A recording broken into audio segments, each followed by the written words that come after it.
Are you telling me a janitor just walked into my lobby with the CEO's private keycard? Victor Harlan's voice cut across the marble lobby as two guards held Caleb Mercer by the arms.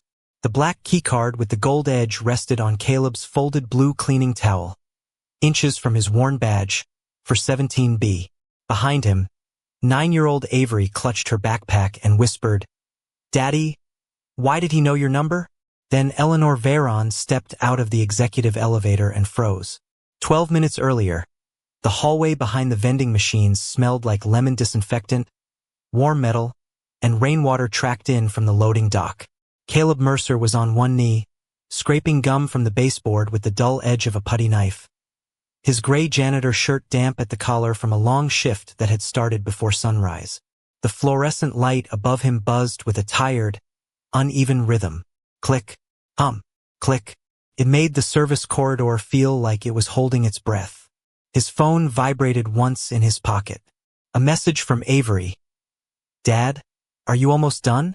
He looked at the cracked screen, then at the wall clock near the vending machine. 6:43. If he missed the 6:55 bus, Avery's inhaler refill would have to wait until morning, and morning was a dangerous word for a child who sometimes woke up fighting for air. Caleb slipped the phone away and reached for his mop handle. That was when he saw the card. It was wedged half under the vending machine, black as a closed window, edged in gold, with the Veyron Global Executive crest catching the light. Beside it was a smear of wet brown mud, too smooth for a work boot, too narrow for the shoes janitors wore on polished floors. Caleb looked up at the small red camera light in the corner. It flickered once, then steadied. He could have stepped over the card. He could have called security from the hall. He could have pretended he had not seen the kind of object that made poor men look guilty just by touching it. Instead, he unfolded the blue towel from his cart, pinched the card carefully through the cloth, and placed it flat in his palm. He did not swipe it. He did not turn it over twice. He did not wonder what doors it could open. Some things did not become yours just because nobody was watching. By the time Caleb reached the security desk, Avery was already waiting near the lobby chairs, small legs swinging, backpack pressed against her chest, eyes moving between the fountain, the guards, and the revolving doors. "Found property," Caleb said quietly, setting the towel on the counter. Noah, the young guard on desk duty, leaned forward and went pale. "Mr. Mercer, where did you get that?" "Service corridor. Behind the vending machines. I need a receipt." Noah glanced toward the glass wall of the security office. Victor Harlan was inside, speaking on his phone, suit perfect, smile calm, one hand resting on the monitor controls. Caleb noticed the lobby camera feed labeled angle 3 blink black for 4 seconds, then return. Noah's fingers hovered over the receipt printer. Victor stepped out before the paper could finish feeding. "I'll handle this," he said, kind enough for the room to hear and cold enough for Caleb to understand. The first guard took Caleb's left arm. The second moved toward the towel. Caleb shifted only enough to keep Avery behind him. "Don't touch her," he said, not loud, but every head near the desk turned. Victor smiled wider. "Nobody is touching your daughter, Mr. Mercer. This is just procedure." Employees slowed near the elevators. Someone whispered. Someone laughed under a breath. Caleb lowered his eyes to the keycard, then to Avery's small hands clenched around her backpack straps. "We return what isn't ours," he told her. "Even when people don't clap for it." The executive elevator chimed. Eleanor Veyron emerged in a navy suit, surrounded by silence before she even knew why. Victor lifted his hand as if to guide the moment away from her. "A minor internal matter," he said. "Take 417B downstairs." Eleanor stopped mid-step. Caleb felt the room change before he saw her face. Because Victor had not said janitor, and no one had read the badge yet. Eleanor's eyes moved from Victor's mouth to Caleb's badge, and for one long second the polished lobby seemed to forget how to breathe. "Take 417B downstairs," she repeated softly, not as an order, but as a question. Victor's smile held. "Just old internal shorthand, Ms. Veyron. No one read his badge. I was speaking generally." The lie did not crack his face, but it changed the air around him. Caleb felt it in the way the two guards tightened their hands on his sleeves. Not enough to hurt, just enough to remind him that a man in a gray janitor shirt did not decide where he stood. Above them, the chandelier light trembled across the marble floor, bright and cold, and the scent of floor wax rose from the stone like something scrubbed too often to ever be clean. Avery stood behind Caleb's right shoulder, her backpack hugged against her chest, her eyes fixed on the black keycard lying on the folded blue towel. It looked too expensive to be touched. It looked like trouble pretending to be an object. Victor turned his body slightly, placing himself between Eleanor and the security desk with the smooth instinct of a man who had spent years controlling what powerful people saw first. Ms. Veyron, this is exactly why security protocols exist. We do not accuse. We simply verify. He gave Caleb a brief, almost sympathetic glance. Mr. Mercer will be treated with respect. A woman near the elevators whispered. Then why are they holding him? Someone else muttered. Because janitors don't just find executive credentials. Caleb heard both comments. He heard Avery hear them, too. Her fingers curled tighter around one backpack strap until the knuckles showed pale. Caleb turned his wrist gently within the guard's grip, not to escape, only to lower his hand toward her. Look at me, sweetheart, he murmured. Not at them. Avery lifted her eyes. Did you do something wrong? Caleb swallowed, and the question went through him deeper than any accusation in the room. No, he said, and we're still going to be kind. Victor clapped his hands once, soft and professional. Let's make this clean. He nodded to Noah, the young guard behind the desk. Personal effects tray. Noah pulled a clear plastic bin from under the counter. The sound of it scraping the metal shelf seemed too loud. One by one, Caleb was asked to empty his pockets in full view of the lobby. A ring of old brass keys worn. Smooth by years of use, a folded bus pass with the corner bent, a half-wrapped peanut butter sandwich in wax paper, a small bottle cap from Avery's inhaler spacer, and a wrinkled pharmacy receipt marked paid in cash. The receipt landed face up. Children's albuterol refill. Balance remaining 0. Avery saw it and looked away quickly, as if poverty were something private that had just been placed under glass. Victor's voice softened in a way that made it worse. We understand pressure, Mr. Mercer. Medical bills, transportation issues, access to places above one's clearance. These situations can become confusing. Caleb looked at the receipt, not at Victor. My daughter is not pressure, he said. She's my responsibility. Eleanor's expression did not soften, not fully. She was watching the tray now, watching the order of things, watching Victor reach not for the keycard first, but for the worn badge clipped to Caleb's chest. That credential is obsolete, Victor said. We should secure it as well. Caleb's hand rose halfway, then stopped. He did not slap Victor's hand away. He did not puff his chest or say what the badge had once meant. He only covered it with his palm, the way a man might cover an old scar without thinking. That one opens mop closets, he said quietly. Sometimes the basement supply cage if the reader feels generous. A few employees gave nervous laughs, unsure whether they were allowed.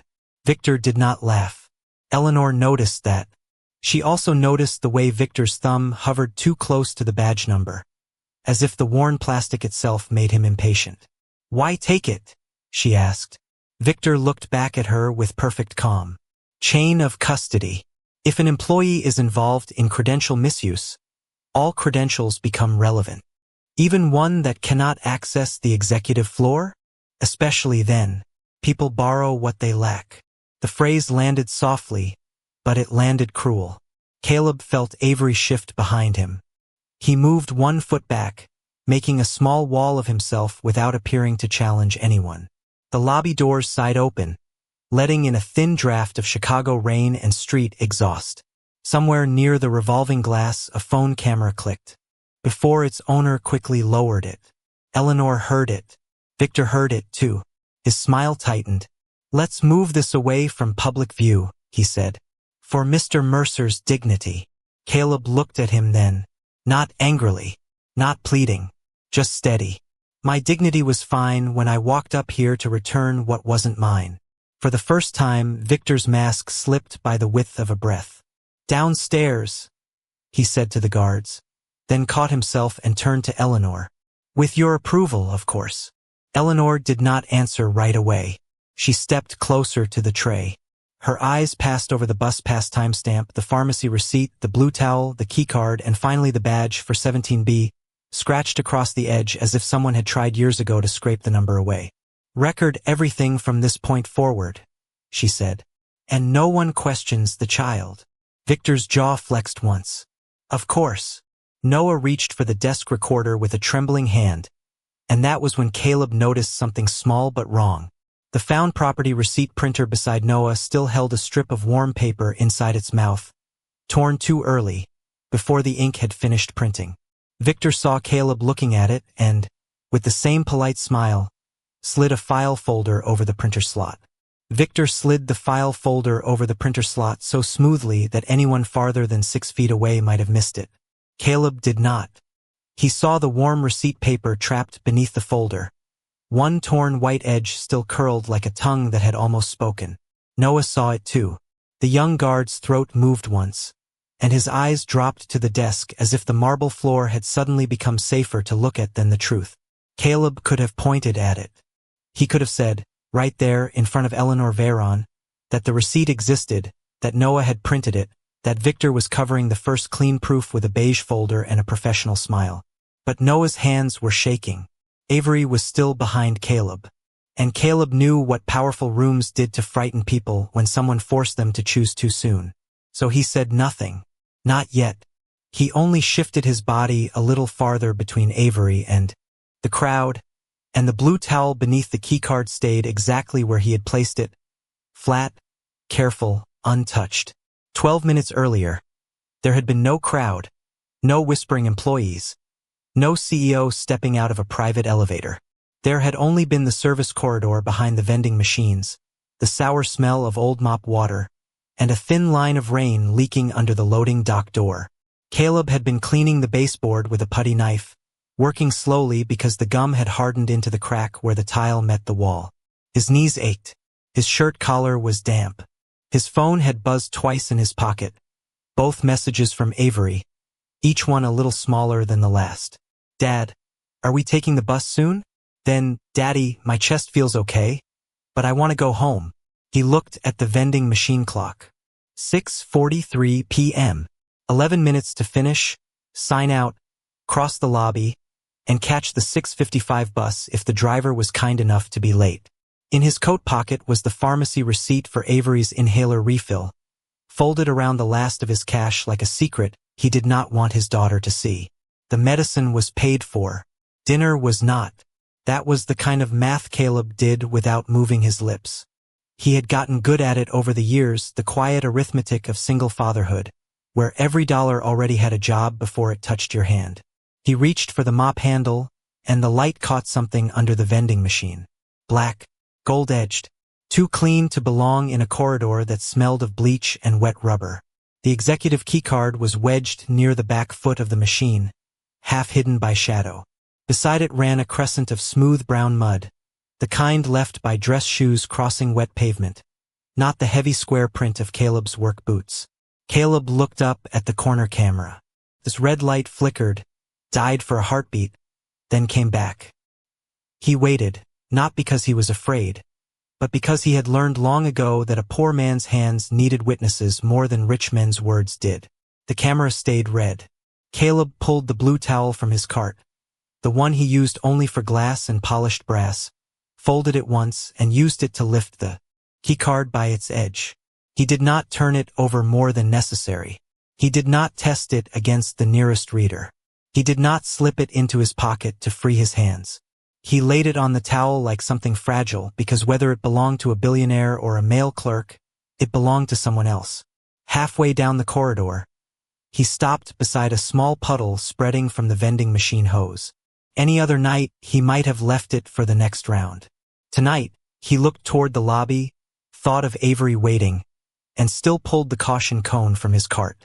A person could break a wrist on a wet tile floor. A person could fall, and then everyone would ask why the janitor had walked past what he saw. Caleb set the cone down, tightened the leaking hose with 2 turns of his hand, and wiped the water back from the walkway. Cost him 40 seconds. Maybe the bus. Maybe dinner. But it was the right thing to do, and the right thing did not become smaller because nobody was watching. When he reached the security desk, Noah was alone, rubbing sleep from one eye beneath the hard white lobby lights.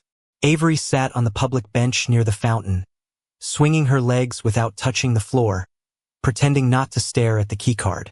Caleb placed the towel on the counter. "Found property," he said. Noah looked down and went still. "Sir, do you know what this is?"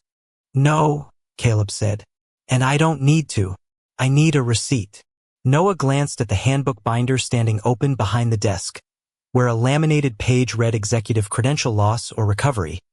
Log immediately, print receipt, preserve handling condition. Caleb saw the rule because janitors saw the things people forgot they had left visible. Noah swallowed, tapped the keyboard, and the little printer began its high, nervous whine. Avery slid off the bench and came closer, stopping where Caleb had taught her to stop, 2 floor tiles away from any adult conversation. "Did somebody lose it?" she asked. "Looks that way. Are they scared?" Caleb looked at the black card on the blue towel.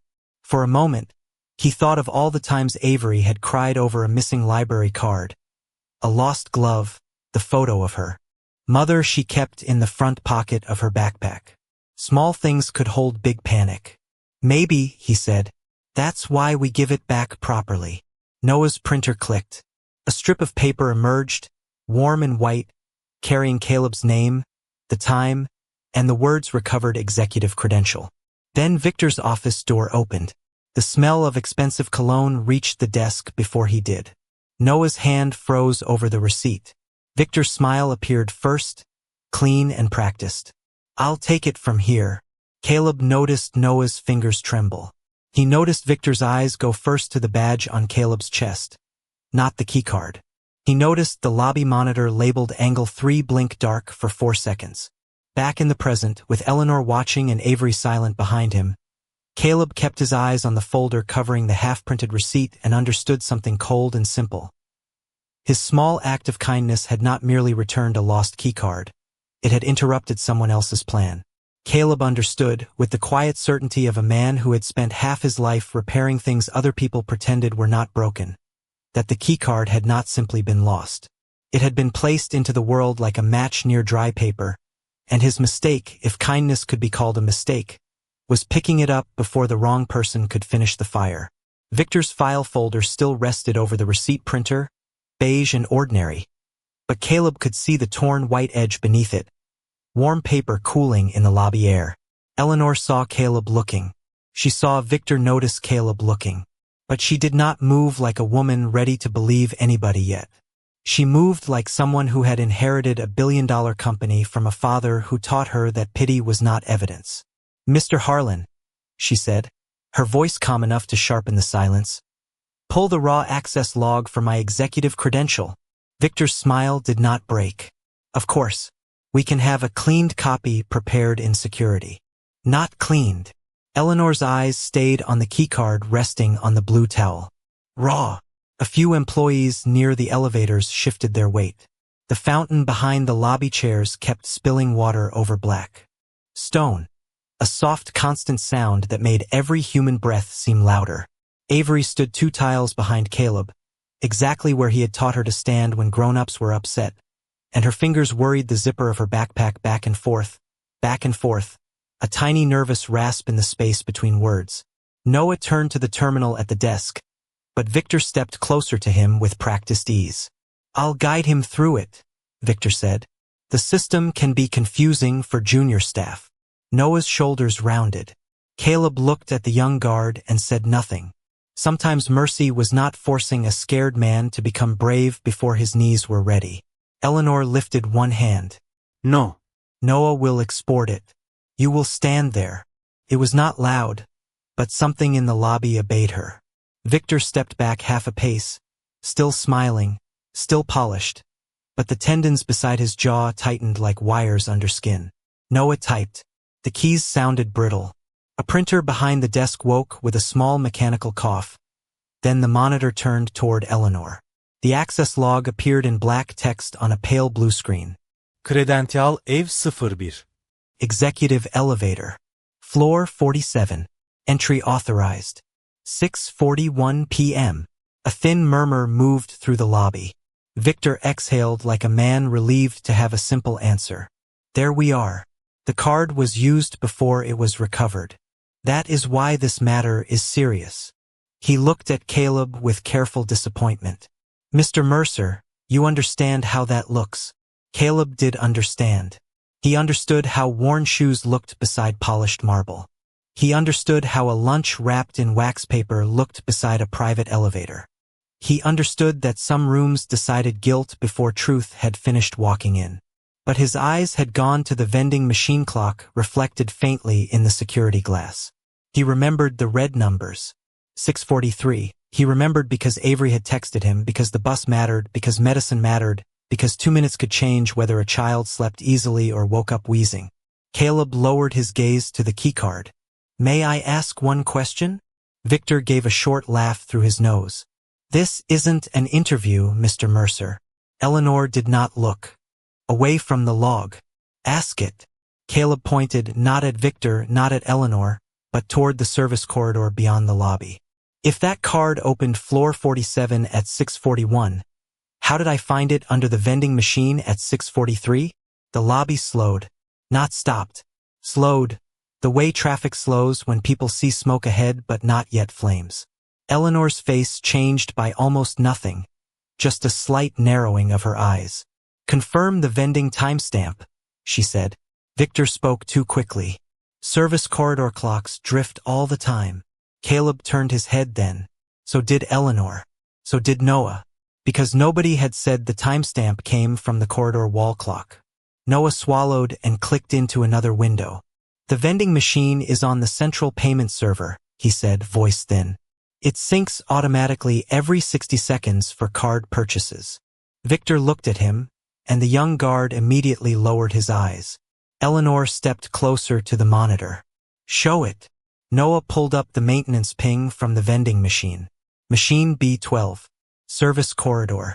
Last transaction sync. 6:43 p.m. Camera status unstable. Caleb watched Eleanor read the line twice. The word unstable sat there like a crack in glass. Avery leaned a little around her father's side. Not enough to step into the adult circle. Daddy, she whispered. That was when you texted me the bus was soon. Caleb's hand moved gently behind him, finding her shoulder without turning. I know, sweetheart. Victor recovered with the grace of a man used to falling on carpet. A child remembering a text does not resolve credential misuse. The card could have been passed, dropped, retrieved, moved. We should not build a conclusion out of hallway confusion. It sounded reasonable. That was what made it dangerous. Eleanor said nothing. She reached into the leather folio tucked beneath her arm and opened a small brown notebook Caleb had not noticed before. Its corners were soft with age, the spine cracked from being opened too many times by someone who did not want to need it. She flipped to a marked page. Her thumb stopped over a line written in dark, fading ink. Caleb saw only the shape of the words, not all of them, but he saw enough. Mercer, for 17B. Eleanor closed the notebook before anyone else could read more. Victor's eyes flicked to it too fast. Old notes from your father? He asked gently. Arthur kept many sentimental records after the accident. Trauma gives meaning to numbers. Eleanor's hand tightened around the notebook. I didn't mention an accident. This time, Victor's smile did not return quickly enough. The fountain kept running. The keycard remained on the blue towel. The raw log still glowed 6:41 on the screen, while the vending server held 6:43 in clean digital light, and Caleb felt the first cold edge of the truth press through the room. Someone had used Eleanor Veyron's keycard before he ever touched it. Someone had used Eleanor Veyron's keycard before Caleb ever touched it. And for the first time, the accusation in the lobby no longer stood straight. It leaned. Not enough to fall, not enough to free him, but enough for the room to feel the weight shift. Victor felt it too. He turned toward the security desk with a careful sigh, the kind men used when they wanted impatience to sound like responsibility. Ms. Veron, this is precisely why we should move this into a controlled room. Public speculation helps no one. Eleanor did not answer him. Her eyes were still on the 2 times glowing on the monitor. 6:41. 6:43. 2 minutes that could not hold the same lie. Noah's hand hovered above the keyboard, waiting for permission to breathe. The employees near the elevators had stopped whispering, but the silence was not kind yet. It was curious, suspicious, hungry.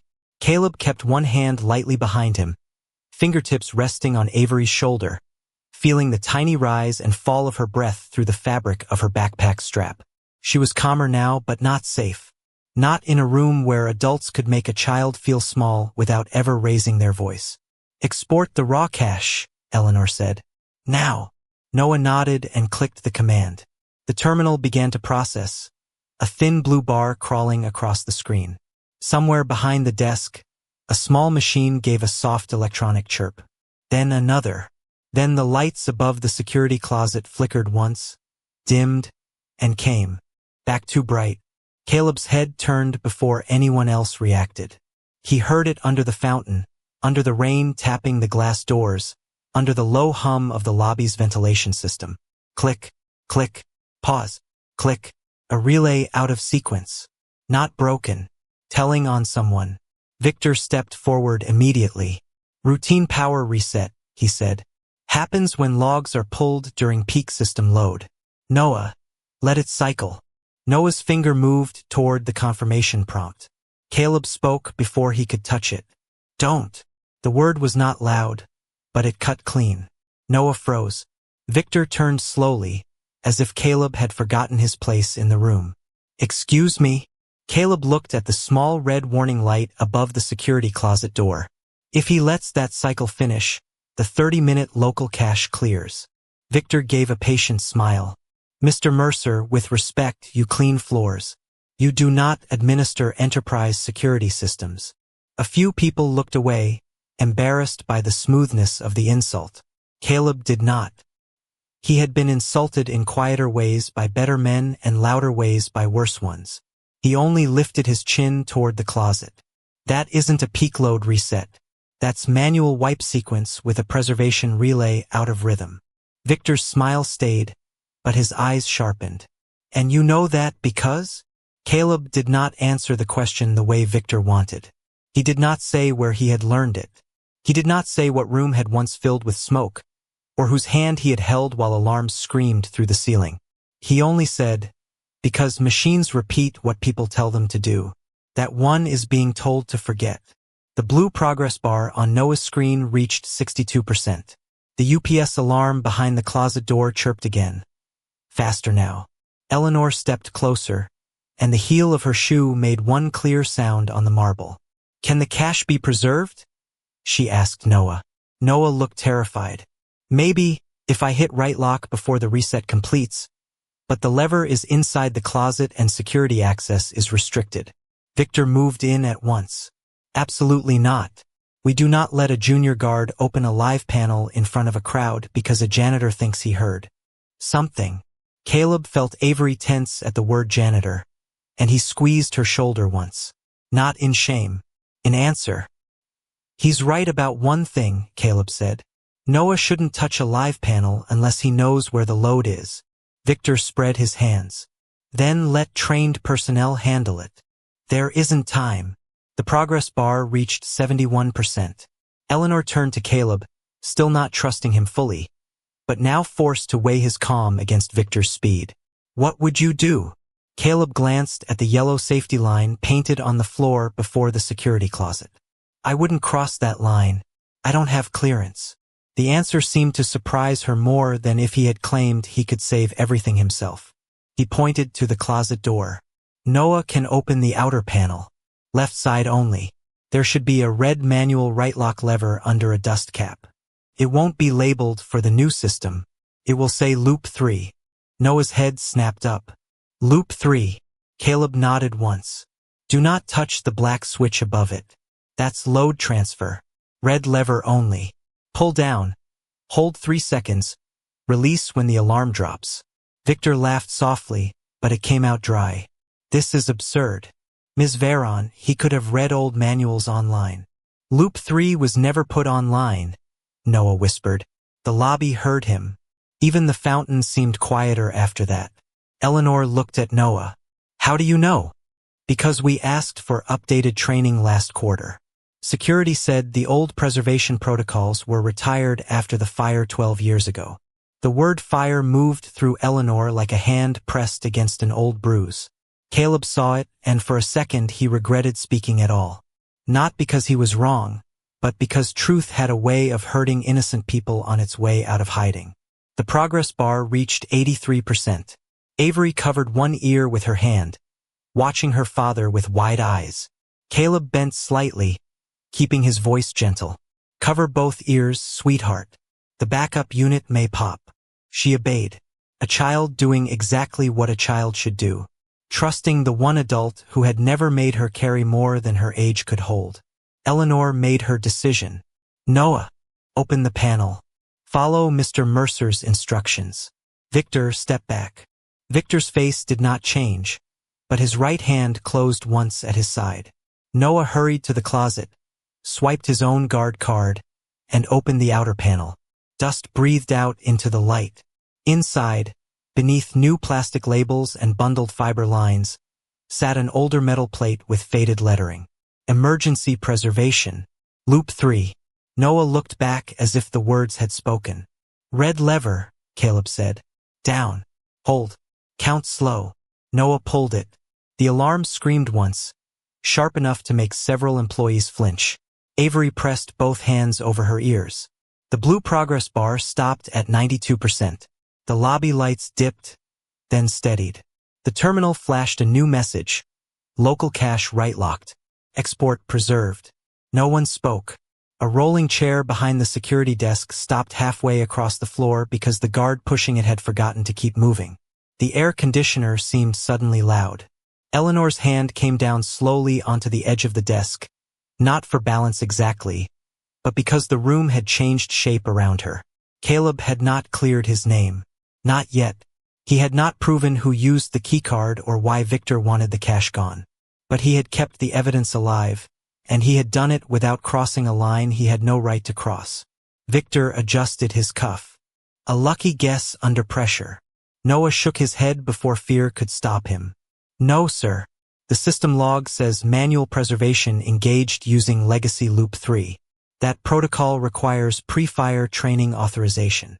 Eleanor looked at the frozen export, then at Caleb's worn badge, then at the brown notebook still closed in her hand. Her voice lowered. Who had that authorization? Noah typed with both hands now, the fear in him beginning to loosen into duty. A directory window opened, old and gray, pulled from a training archive no one in the lobby had expected to exist. Most names were inactive. Some were deceased. One line was partially corrupted, but the badge number remained clean enough to read. For 17B, Caleb Mercer. Emergency Systems Response. The old directory line stayed on the monitor like a name carved, back into stone. For 17B, Caleb Mercer. Emergency Systems Response. Nobody in the lobby laughed now. The words were too plain, too dry, too official to carry pity, and that made them harder to dismiss.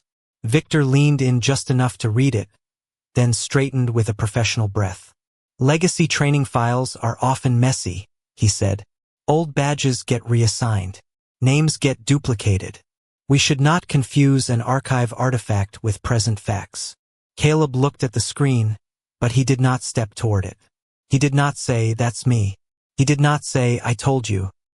His hand remained on Avery's shoulder, steadying her while she tried to understand why grown-ups suddenly looked afraid of numbers. Eleanor, however, was no longer looking at Caleb like a poor man caught with something expensive. She was looking at him like a locked door had just made a sound from the other side. "Open the connected incident history," she told Noah. Victor turned at once. "Ms. Veron, I strongly recommend we continue upstairs privately. Historical fire records involve liability, insurance exposure, medical information. We owe your father's legacy discretion. At the mention of her father, Eleanor's face did not soften. It sharpened. My father's legacy does not need to hide from a janitor if it is clean. The sentence landed quietly, but Victor's left hand moved to his phone, thumb brushing the side button once before he slid it back into his jacket. Caleb saw it. Eleanor saw Caleb see it. That was the first moment they shared without speaking. Noah opened the archive link. The lobby monitor shifted from modern blue security software into an older gray interface with tiny fonts and outdated icons. Fire incident, North server room, 12 years prior. Resolved. The word resolved sat in the corner like a lid on a coffin. Noah clicked. A scanned report loaded slowly, line by line, the printer nearby falling silent as if even the machines had stopped pretending this was routine. Victor stood behind Noah, too still. The official summary named Victor Harlan as on-site security lead. It mentioned smoke alarms, emergency relays, elevator lockdown, and successful extraction of Arthur Veron from the executive data wing. Caleb's name did not appear on the first page. It did not appear on the second. Then Eleanor asked for attachments. Noah opened the first image. It was a faded photograph of the old emergency response crew outside the damaged server room. Soot on faces. Yellow fire blankets. A broken relay box on the floor. But the left edge of the scan had been cropped too tightly, cutting off one person's body at the shoulder. Only a sliver of gray uniform remained, and at the bottom corner, half a badge caught the flash. 7B. Avery leaned forward, then caught herself and stayed behind the line of adults. Daddy, she whispered. That looks like your number. Caleb closed his eyes for one beat. Not because she was wrong, because she was 9, and he wished the world could wait until morning to ask her to be brave. Just stay with me, sweetheart, he said. Eleanor's fingers tightened around the edge of the desk. Who cropped this file? Victor gave a careful nod, as though answering a reasonable question from a reasonable woman. These records were migrated many times. Scans lose edges. It happens. Open the original file properties. Noah clicked again. The metadata showed the crop had been made 6 months after the incident, under a security administrator account that no longer displayed a full name. Only initials remained. Foha. The lobby seemed to shrink. Victor's face stayed composed, but a small shine of sweat appeared along his temple, just above the collar of his immaculate suit. That could be any administrator, he said. It could, Eleanor replied. So we keep going. The next attachment was a service log, not polished enough for boardrooms, not pretty enough for public reports. It was the kind of record maintenance people made because buildings remembered things through labor. Emergency relay replacement. North server room. Completed 2:18 a.m. Technician. C. Mercer. Badge. 417B. Overtime claimed. None. Caleb stared at the words longer than he meant to. He remembered that night not in sentences, but in heat. The taste of smoke under his tongue. The scream of the alarm. The way Arthur Veron's hand had gripped his sleeve when the hallway lights failed. The relay box in the evidence photo had been mounted upside down in the scan, and without thinking, Caleb reached toward the monitor, then stopped before touching it. That tag is turned wrong, he said quietly. Everyone looked at him. He nodded toward the photo. The burn mark should be on the lower right. Heat climbed through the conduit. Whoever scanned it didn't know how it sat on the wall. Victor almost smiled. Or you are guessing from a damaged image. Caleb did not rise to it. No, he said. I carried that box out with a towel wrapped around my hands because the casing was still soft. The words did not sound dramatic. That was what made them worse. Eleanor turned to Noah. Is the relay tag still in storage? Noah searched. The archive pulled up a storage inventory. Evidence shelf C, sealed maintenance item, old repair tag attached. The scan tag appeared next, stained brown at the edges. The handwriting was careful, blocky, slightly tilted left. Caleb Mercer, 417B. No overtime. System preserved. Arthur stable when transferred. Eleanor stopped breathing for a second on the last line. Arthur Stable. There should be a hospital transfer note, Caleb said, then seemed to regret it. Victor's head turned. How would you know that? Caleb looked at Avery before answering. Because he wouldn't let go of my sleeve until someone promised his daughter had been called. The brown notebook in Eleanor's hand trembled. Not much, just enough. She opened it to the marked page again, and this time she did not hide the line from the room. Find Mercer. 417B. He gave me a second chance. She was not crying. Not yet. Her grief was too disciplined for that. Open medical attachments, she said. Noah hesitated. Restricted. Eleanor removed a slim black credential from inside her jacket, pressed it to the reader, and for the first time several employees seemed to understand that she was not simply a visiting executive passing through a lobby incident. The system accepted her access with a soft chime. Eleanor Veron, Chief Executive Authority. A few people exchanged startled looks. Caleb did not. His eyes stayed on the tray where his bus pass and Avery's pharmacy. Receipts still lay beside the keycard, ordinary objects forced to testify in a room too rich to understand them. The hospital intake note opened. Arthur Veron, smoke inhalation, conscious, oriented. Handwritten addendum. Employee 417B stayed until daughter arrived. Refused to leave before confirming evacuation logs preserved. Eleanor read it once, then again.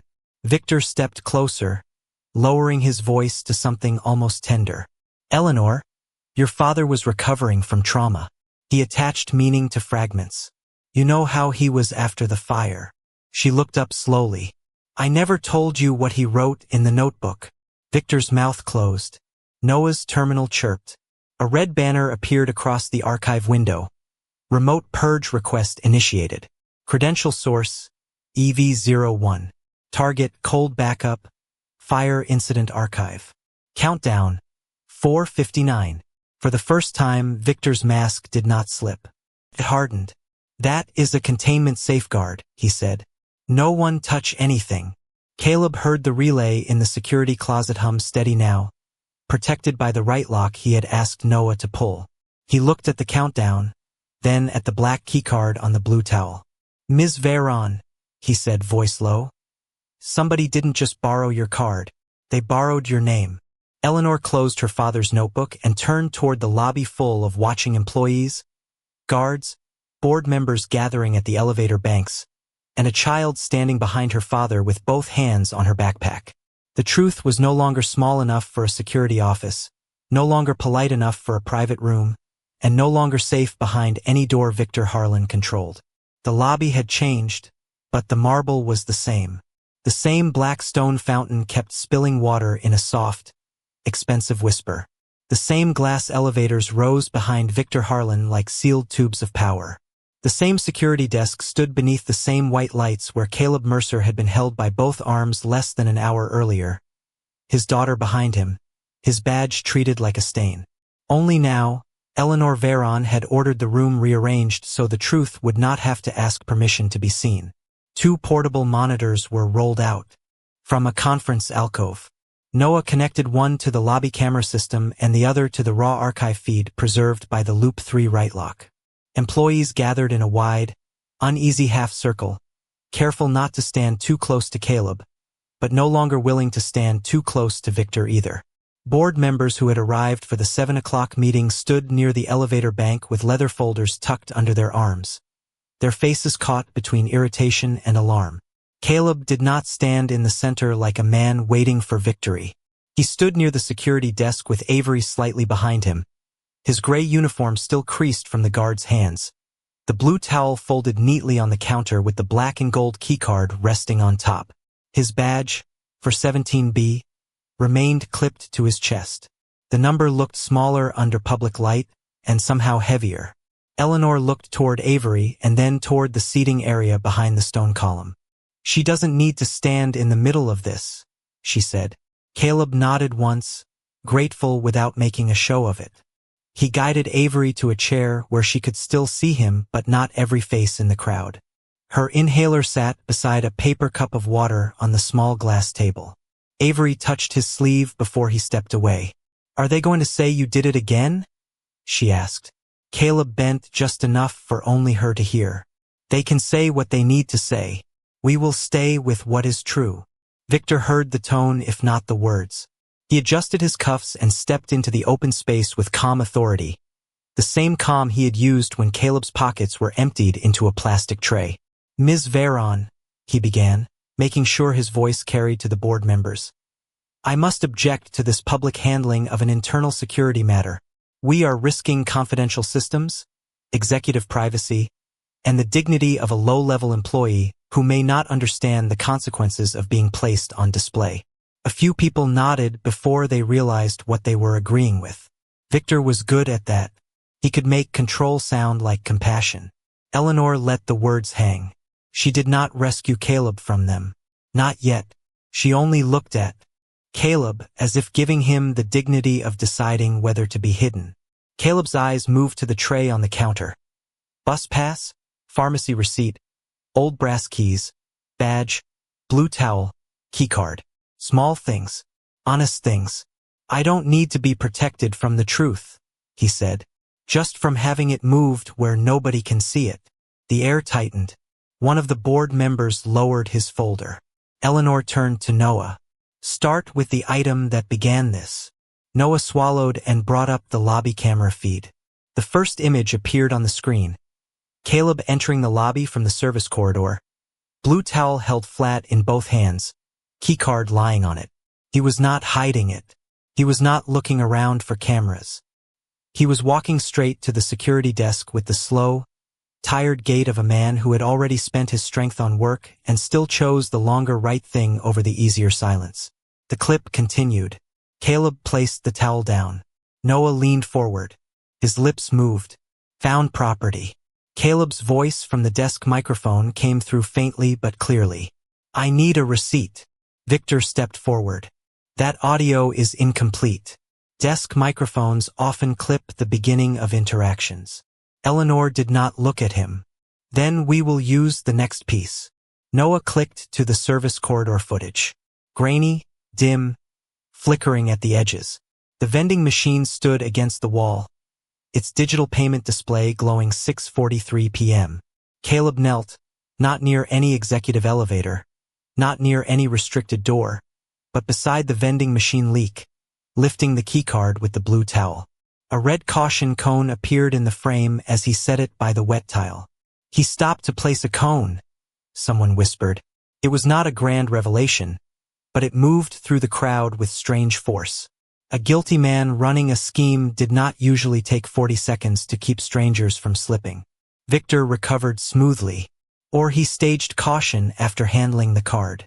We cannot know intent from janitorial habits. It was a good line. For a moment, it helped him.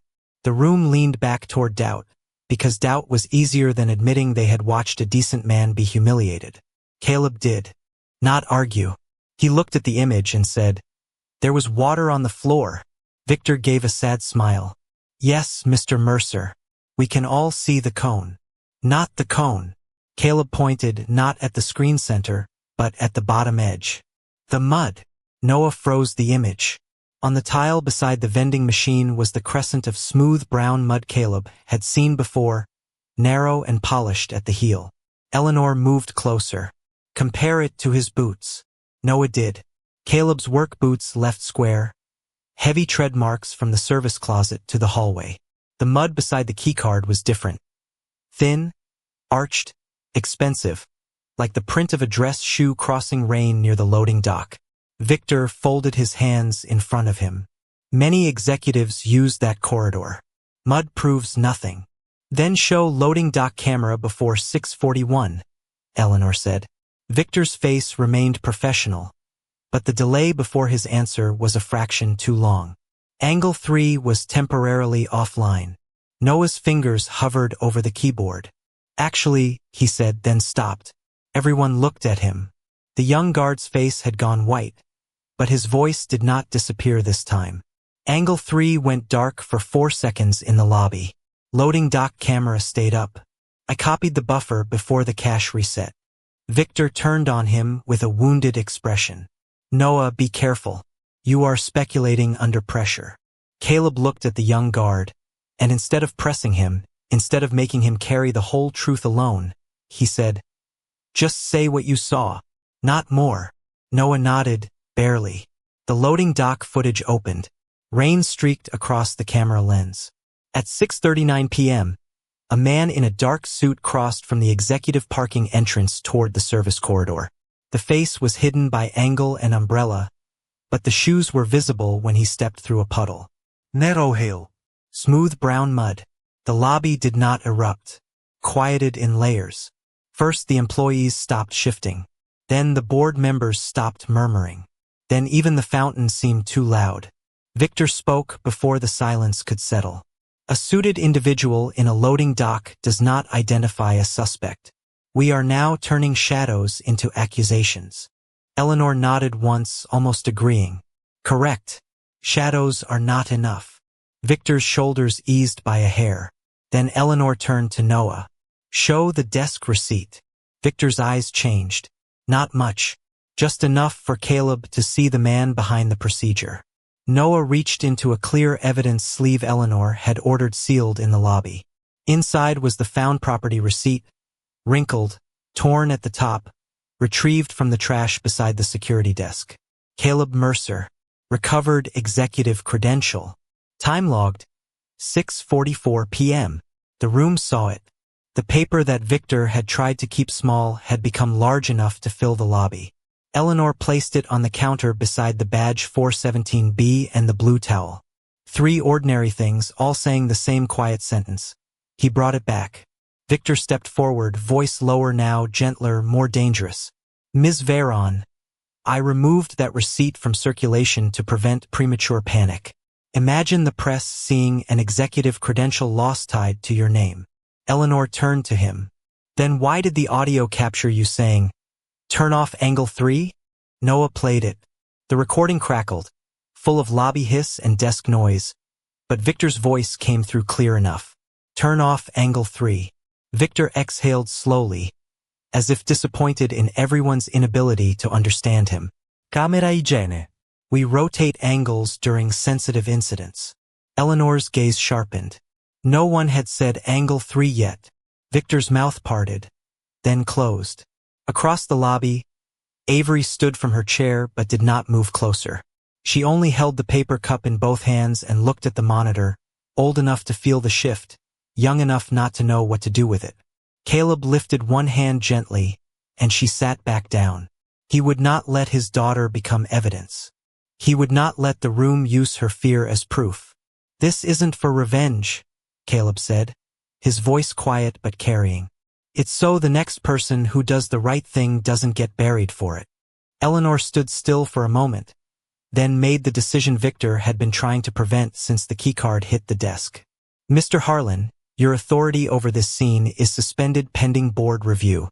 Noah, secure every live feed. Board members, upstairs.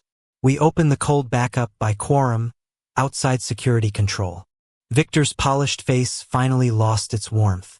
Eleanor, you are making a mistake. She picked up the blue towel herself, not touching the keycard directly, and looked toward the executive elevators. No, she said. I am stopping one. The elevator doors opened with a soft chime, and as Caleb, Eleanor, Noah, Victor, and the board stepped toward the lift to the 47th floor, the final sealed file in Arthur Veyron's archive began loading on the monitor, waiting for a vote that could no longer be hidden in the basement. The final sealed file opened on the glass wall of the 47th floor boardroom, and no one in the room moved. The file name was plain, almost ugly in its simplicity. Cold backup, Fire Incident Archive, Original Voice Addendum. Beneath it, a second window displayed the access trail Eleanor had demanded before anyone touched play. Purge request initiated. Credential source, EV01. Clone authentication detected.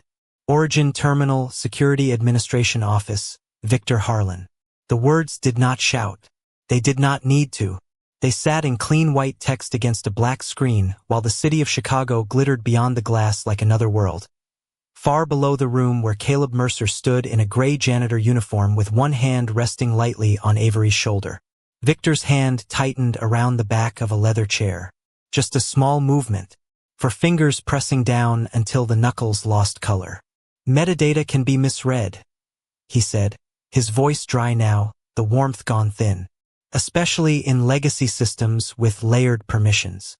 Eleanor did not answer him. She stood at the head of the long conference table, the black and gold keycard still resting on Caleb's blue towel in front of her, untouched by bare hands. Beside it lay the wrinkled found property receipt, the bus pass, the printout of the 641 access log, the vending timestamp from 643, and Caleb's worn badge for 17B, unclipped only because Eleanor had asked his permission before placing it where the board could see it. Small things in a room built for large decisions. Ordinary things with more honesty than the polished table around them. Open the medical timeline first, Eleanor said. Noah clicked with visible care. The screen shifted. Arthur Veron, smoke inhalation. Conscious and oriented. Follow-up evaluation 3 weeks after incident. Cognition clear. No acute confusión. The company counsel leaned forward, reading silently. A board member removed his glasses.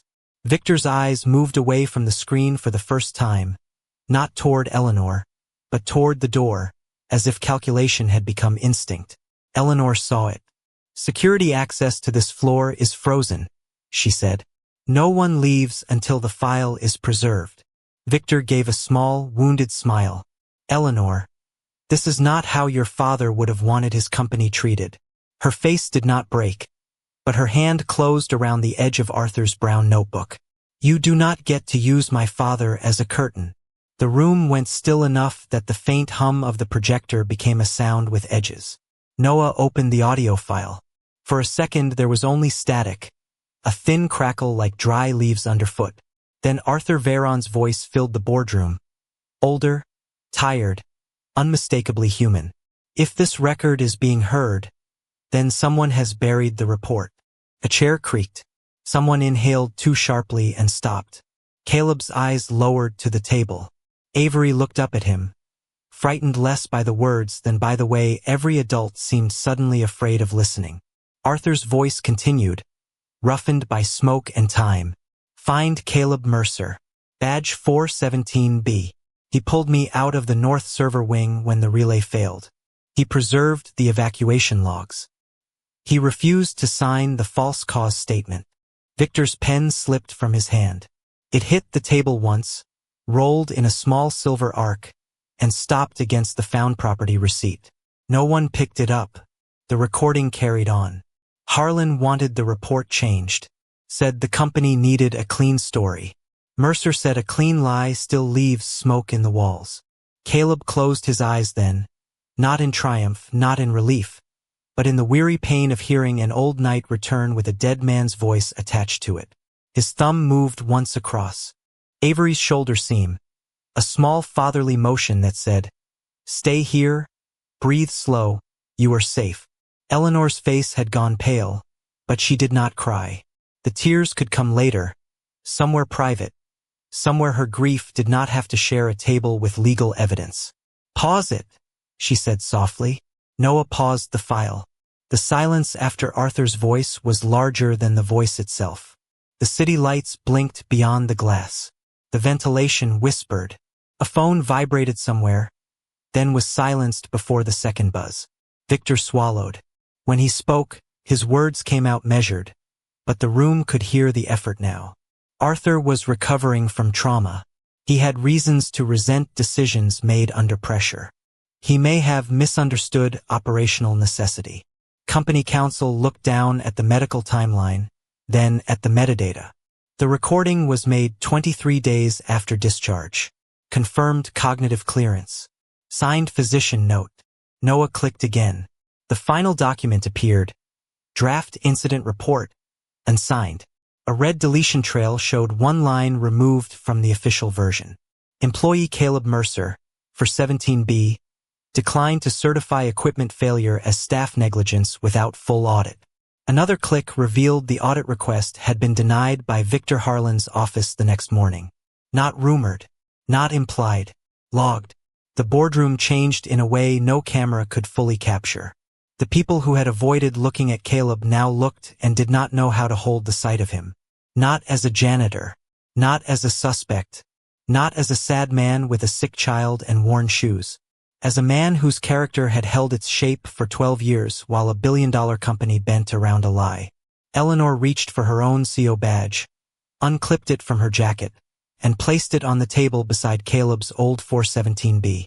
The new badge was bright, heavy, polished.